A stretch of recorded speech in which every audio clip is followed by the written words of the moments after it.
Hello everyone, I'm Mal and welcome. Today we're going to take a look at a new title, Deep Sky Derelicts. It just released onto Steam Early Access, and for point of reference, I'm recording this towards the end of November of 2017. Now, Deep Sky Derelicts takes inspiration from quite a few different games and genres. It is a roguelike game, so you certainly pay for your mistakes. It is turn-based combat, which I really like. It has card elements to handle the RNG in said combat. It also has some sprinkling of like role-playing games in it, and it reminds me of games like Darkest Dungeon and Card Hunters and a few others, but it's got its own unique art style, as you will see here in just a moment, and kind of a neat narrative, so I wanted to share it with all of you. So sit back, relax, and let's check out Deep Sky Derelicts. Alright, so when you start up a new game, you're going to be met with this screen. So you get 3 people for your crew. So let's take a look here. We've got different classes. You've got Bruiser, which is, as the name implies, is sort of like a frontline tank. They can do a lot of damage as well, but I, playing around, have sort of used them more as sort of the traditional tank role to sort of draw in the damage and then keep the rest of the team alive. So you've got Bruiser, you've got Technician, they've got kind of a variety of skills, buffs, offensive skills, debuffs too, they've got a lot of debuffs. Medic, pretty straightforward, this is sort of your healing slash support person. Leader is kind of interesting because in addition to having different types of strike abilities and multiple strike abilities, they have things like Inspiration, which can give you access to additional cards per turn, and initiative bonuses, other things for your team. So it's pretty cool. I like the leader as well.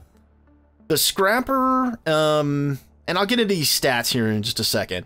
The Scrapper is, I don't know, kind of like maybe what a rogue would be like in other, you know, like if it was like a fantasy setting. They're kind of a weird jack of all trades mix, but they come in handy. They kind of fill in the gaps. And Tracker, don't know, haven't played with one yet. So I don't know, maybe we'll do that right now because I haven't tested the Tracker yet. So let's see, we'll definitely go with a Bruiser. Now let's take a look at the stats. So weaponry is your to hit. All of these increase skills. So every stat increases a skill. And what you'll have is a combination of a skill based on the class, based on the equipment that you have, and then as your character levels up, because your characters do level up, you can pick different abilities as well, and those all go into your deck, right? They all go into your available cards when you get into a combat situation, and we'll obviously we're going to explore that, but I just kind of want to give you that background. So let's just take weaponry as an example. It'll increase your chances to hit as well as your damage, if memory serves me correctly. And this kind of just goes down the list the same way. So if you've got anything that's tech, medical, scavenging, mental, or what have you, these stats will just sort of roll right into that to increase whatever you're trying to do. Okay, so we're going to grab a Bruiser so that we've got kind of a frontline tank. Let's grab a Leader. And let's grab... I haven't tried the Tracker. Let's try the Tracker. Welcome, Scavenger. I've been expecting you. Now, I don't need to tell you that the world is unjust. You must know it better than most. Being in a risk, I don't know why I'm like doing his voice that way. He seems like he's probably like an okay guy, like a bureaucrat, but I'm like doing it like he's some kind of like, I don't know, 30s villain or something. Being an aristocrat myself, I can only imagine the hardships. Okay, hold on. That's why I'm offering you the possibility to leave that brutal life of yours behind. Okay, so okay, so here's the deal. We'll just kind of, you know, I'll say give me the quick rundown. So the quick rundown is that they are trying to get information to secure this mothership that I guess everyone can utilize to go to a quote-unquote better place. There's like a lot of quote-unquote lost tech. So you go to these individual derelicts. That's the inspiration for the game, Deep Sky Derelicts. And you go to these different, like, you know, basically giant hulks, space hulks, and you scavenge various pieces, and ultimately you're trying to get information about this mothership. That's kind of the overarching campaign narrative. And if you do, the deal is that you and your crew get rewarded with like a much better life off of this sort of, you know, crap station that you're on right now. That's kind of the generic rundown for you. There's probably more to it, but, you know, for our purposes today, it should be fine. Okay? All right, so hold on. Let's see. Now, when you get to this screen, this right here, the shuttle will take you off to the various derelicts that you can explore. You can go here to Deep Sky Medical, obviously, to get healed up. You've got the station hall, which takes you back to talk to the sub-governor if you want to. No, we don't. We're good. We're good. Thank you. Shouldn't have clicked on that. Come on, come on, come on. The pawn shop over here, where you can buy, sell, and scrap. You can also refill your energy, which is pretty important, and we'll get into that as we start exploring the derelicts. And then over here, the mercenary hub you can visit to get contracts, which is the principal way that you earn a living. So let's go in here. So we've got egging for science. We're looking for people proficient in combat to help us secure rare Malworm egg for research purposes. Malworm has spotted by one of our biologists on board the derelict. Presidio? Contact the biologist near the landing zone on the derelict. Okay, so we'll take that contract, and that'll give us 1,500, you know, credits or what have you. And then honest scrapping. We at the Honest Hang Scrap Palace are always looking for good condition scrap at a repair price. Bring us 3 intact T-model janitor robot parts. Okay. And 500 for that. We'll go over to the pawn shop here. Our energy cells are full, so we don't have to fill that up. What do we have for sale? So weapons, we'll just go ahead and take a look at this because it's might as well. We've got some stuff to showcase here. So we've got an example here, sidearm, 1 light range weapon. So that's the level of the weapon and the damage it does and the cards associated with said weapon. So again, you've got your class cards, you've got equipment, various pieces of equipment that'll give you additional cards. And we'll explore this more as we get into some combat. But like for instance here, level 1 energy blade. So you've got ranged weapon and then you've got melee weapon and then the cards associated with said piece of equipment. Or like for instance here here's a visor. So tactical visor, level 1 weapon tool. And that gives you reload as a possible card that'll come up in your deck. It'll make more sense when we get into it.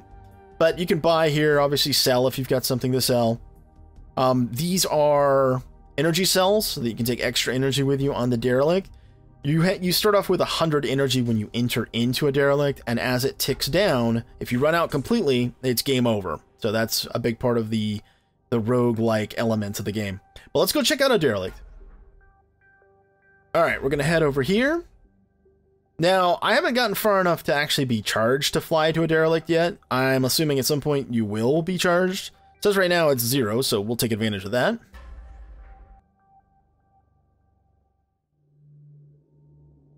Okay, we're here. Return here and contact me when you're ready to go back to the base. Be safe out there, guys. Thanks, pilot. Okay, so you can see here we've got 100 out of 100. That's our energy.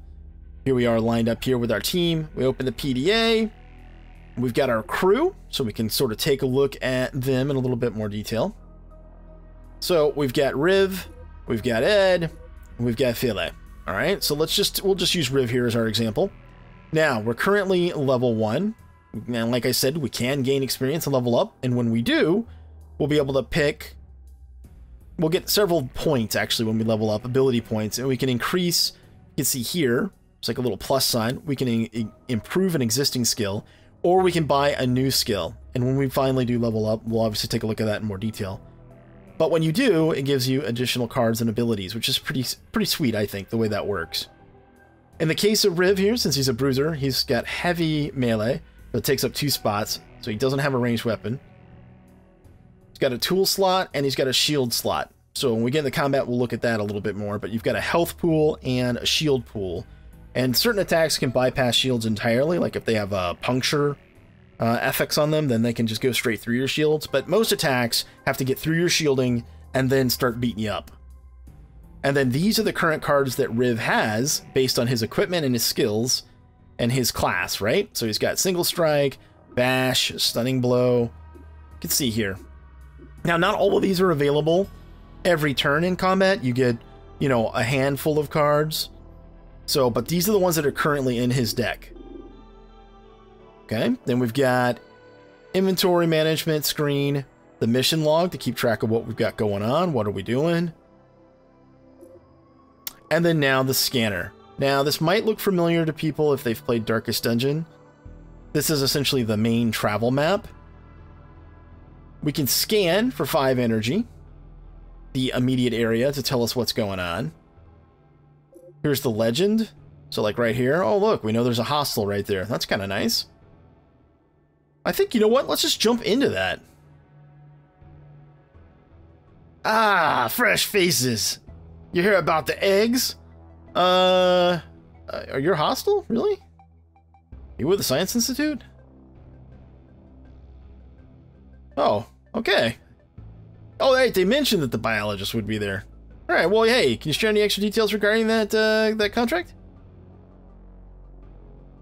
Indicates that they're in the nest somewhere in this area. I'll mark it on your scanner. Well, hey, nice. See, he was a good guy. He wasn't like what? Oh, it's way over there. Okay. Well, we'll start making our way towards them since we have that objective. But we only have 99 energy to use, and every time you go a space, see, it ticks down. And if you don't come back to the exit before you run out of energy, it's game over. So you gotta be careful. So I think instead of spending money scanning, we will just, you know, try to make our way over there. Monitoring. Beep, bop. Filthy scavengers detected. Oh yeah? Alright, well come on. Let's do this. Oh, I love the like comic book cartoony attacks. It's so cool looking. Okay, so let's explain combat. Down here, you can see they already went, obviously, so they have a pretty high initiative. Actually, you can see it right there. In the corner is their initiative scores. That's why they went first. They obviously have 8s, and we have 6, 5, 3, respectively. And this is the order that we're going to go into this next combat turn. So Fele, then Ed, then Riv. And that becomes important when you think about abilities like, for instance, Stunning Blow, where, you know, if, let's say the Ancient Eye, there was one that was going to attack right here, and Fele had like a stun, we could stun that guy, and then we could focus on maybe the other eye with the next 2 attacks that we had, because that turn would be skipped. And you can sort of manipulate things as you go forward in combat. It's not always the best bet to just outright kill something. If you for sure can't, it's sometimes better to just use the initiative system to your advantage. Hopefully that made sense. Okay, so let's take a look at some of these abilities. She's got Single Strike, does 100% of weapon damage. She's got Aim Shot, 110 to 140% of damage, has 5% chance to critically hit. Detect Vulnerabilities, minus 33% damage resistance for 2 turns, doesn't stack. And Detect Vulnerabilities, same thing. Now, these guys, do you have any armor, guys? No. And as you can see, as I hover over them, there's like a little triangle that'll pop up over here, telling you which one's next. So this guy's gonna go, and then this guy's gonna go. They've got 18 shield and 7 health, so they're not too tough. You can boost by spending 10 energy, by the way, which I have yet to do. It's just energy so valuable that I don't see myself doing that. But I guess there's situations where, oh, he evaded. Oh, great.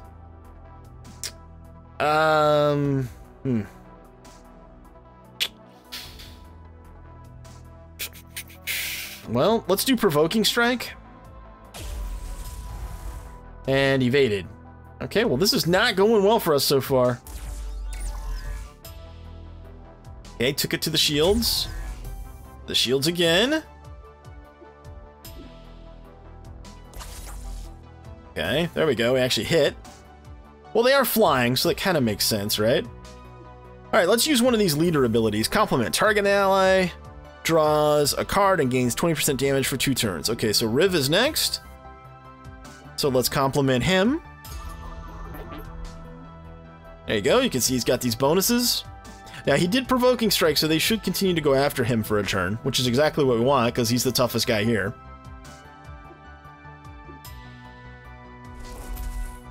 Nice hit. So this thing's shields are gone.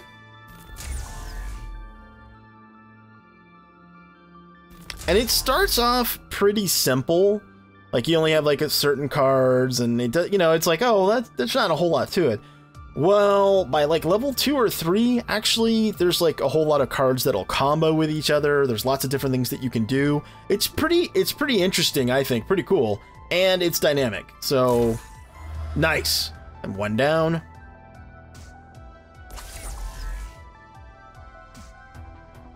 I don't know why he attacked on his own. I don't know what's going on with that.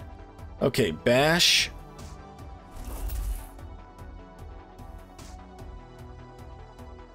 Single strike. We'll just focus fire this guy down.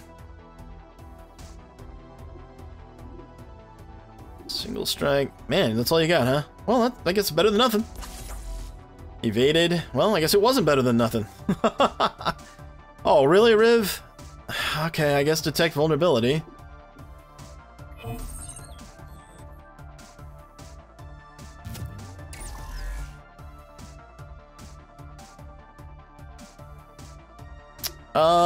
Let's mark target. But she doesn't have anything better. And that's where the random part of it comes up, right? You're not always going to get a card to attack, or ideally what you want.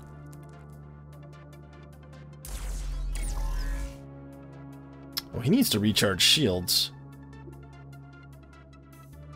Disabled by headbutt. Oh! You know what? Stun him then. Nope. It's going to try to buy us a turn so we could get back to shield recharge. Because you can't do it outside of combat.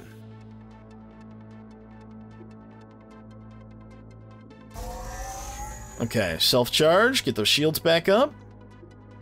Self-charge. It's worth doing this before you leave combat.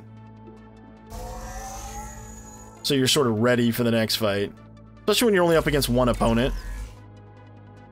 Yeah, it did 7 damage, but the net gain across shields for the whole team doing that, it's worth it. Okay, you're already maxed out. Are you still marked? No, you're not. Alright, let's mark you. And do we want a shield recharge again? Yeah, let's do it one more time.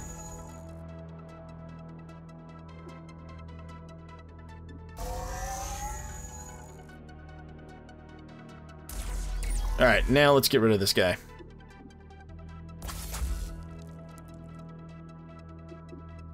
Double shot. Oh, that's kind of overkill, but it's fine. So what do we get? We got some scrap. We got some experience. Okay, we'll take that. Success. And I think we'll go ahead and scan this area. The red spots are where we have no data.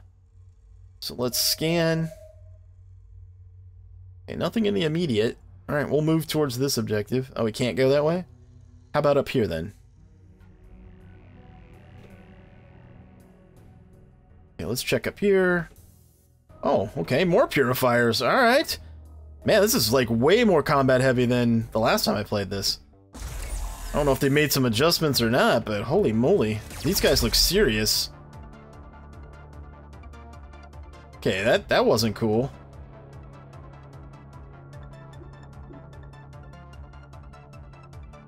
Who's up first? This guy? All right. And do they have armor? They do have armor, right?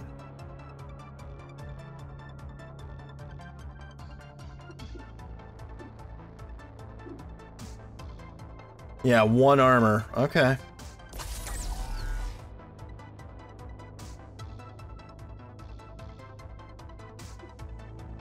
Provoking strike? You want to do provoking strike? You're kind of messed up. I think we better self-charge. Yeah, that seems like the safer bet to me. Oh my goodness. These guys are vicious. What did we do to you, man? They are robo-mad. No pun intended. Actually, you know what? Let's do Inspire. Yeah. Let's do Inspire.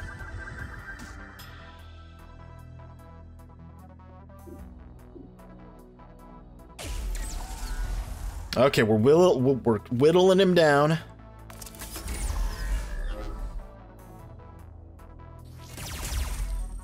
Jeez.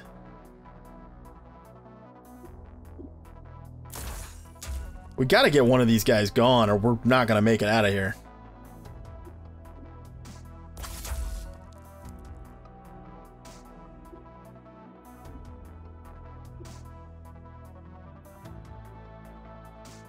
14. You know what? Let's go ahead and go for the attack. And then hopefully Riv gets a card. Yeah, there we go. Single strike for 10. There we go. 1 down. Now this gets a little bit more manageable. Hopefully. This guy settles down with the double shots. Jeez.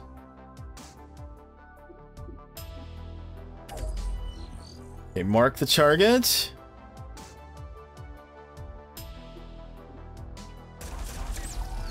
Yeah, how do you like the double shot? Oh, stun him. Woo, okay, good, good, good. Yeah, your turn gets... Yeah, that's right, you don't get to attack.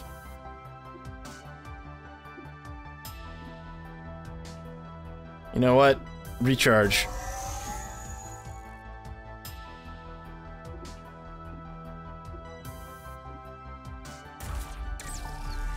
I've never had fights this hard this early in the derelict. This is like rough. But I guess it's cool. I'm getting to show you like some tougher fights. I was kind of wanting to. I didn't want to like lose in this just overview video, but you know, I guess it is what it is. I think we got this. I think we got this. We're gonna leave messed up, but that's okay. Bash. Oh, there's that reload. That's cool. You can grab 2 more cards if you need it. But we got bash, so we're good. Boom. Woo, what do we get? Level 3 energy blade. Level 3 precision weapon. Wow. Level 3 multi-tool. Man, that is good stuff right there. Whew. Alright, so let's head back. We are out of energy. 1 left. Cutting it a little close. Return to the station. Now, we didn't finish any of our mission log stuff, right? We didn't finish any of our contracts or what have you. But that's okay. Like I said, you can keep going back. Now, you do have costs, though, because, like, look at this. To heal up, look how much this is. Like, I wouldn't even heal that, but, like, here, yeah, you kind of have to heal this, right? Look at that. So we got 220 credits. So the game is not easy by any stretch of the imagination. And you got to fill your energy reserves back up. So now we got 121 credits. Pretty rough. Now, you can sell the stuff that you pick up. So, obviously, that gives you a source of income. And some of the stuff's worth a lot. And what I would generally recommend is that you swap out the gear and take the good pieces that you pick up and then just sell off your lower level stuff. Yeah, as a matter of fact, that's something else I wanted to show you guys. Do we have an actual mod? Did we get one? We didn't. But in addition to the weapon slot, you also have mods, these slots underneath. Same thing for tools and shield cores. They all have mod slots. And those can significantly increase the effectiveness. Like you can get ones that add damage or extra crit or what have you. Adds a lot of different functionality. So I like that aspect of it as well. Let's see, where are we at in terms of experience? About halfway to level 2.